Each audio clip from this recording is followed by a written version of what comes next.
Hi everyone, this is Jay Harris coming to you from Tom's Trading Room once again. In this video presentation, I'm going to show you the market overview feature. It's a way that you can look at stocks in a particular list and look at the price change or price percentage change on the day.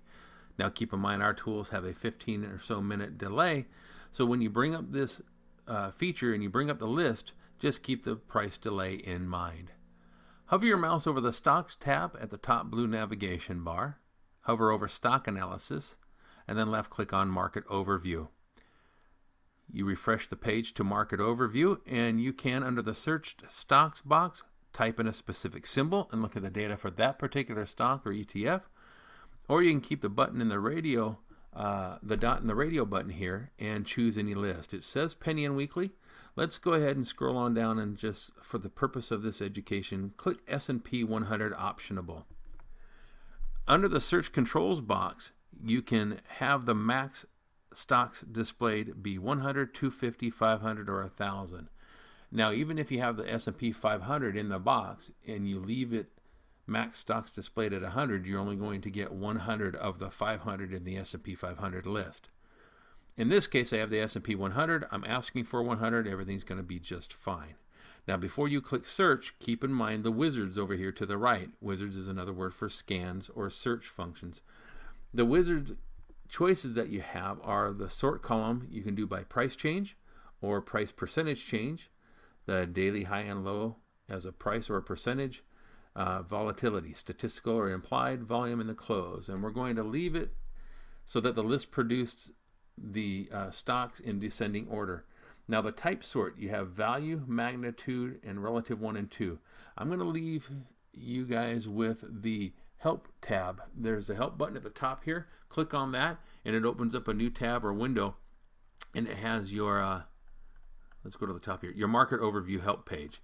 So down below here under the type sort, it explains what those type sorts are. Value is raw value, magnitude is your absolute value, and as for relative 1 and 2, it has what that is and the formulas that the programmers have placed in there to produce the results. So again, that's the Help tab, and that's where you find the information on the type sort. Let's get back to the Market Overview page. We'll leave it as price change, and we'll leave it in descending order, and we'll do it by the price value in its raw form. Click on search, and it will repopulate the page and give you the capabilities here for search output, where it's showing you 100 stocks, and you can actually add or replace the list of these stocks or these particular stocks in a new list, whether it be my stock list or you want to create a whole new list, if you will. We don't want to do that. That's not the purpose of this video. What we want to look at, though, is the ranking down below here. If it's a positive value, it's going to be in green. Negative, it's going to be in red. And it's listing it again under its raw value. So SPG shows 280, HD 145, and it ranks it left to right, row by row, in descending order. If you pop up here to the top and you change your value or your type sort from value to magnitude, and then click search again, it's going to give the values reset, so that now you're going to see Google at a minus 21 points, Amazon minus 12.99, Priceline, and so on. And again, it's ranked from left to right in descending order here for you. That's how you get the snapshot, folks, of these. Again, value, magnitude, the relative 1 and 2, those are your type sorts. But if you want price change, leave it change. If you want to go price percentage change, well, let's go back to that. Click in the circle, put the dot in that radio button. Let's go ahead and change it back to value by way of a price,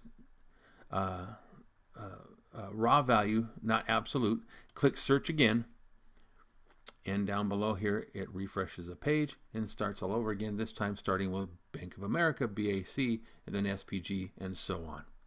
So again, keep in mind the price delay, but that is a way that you can get a market snapshot of stocks on any particular list that you've created or a pre-computed list in the tools. I'll see you folks on the next video. Bye for now.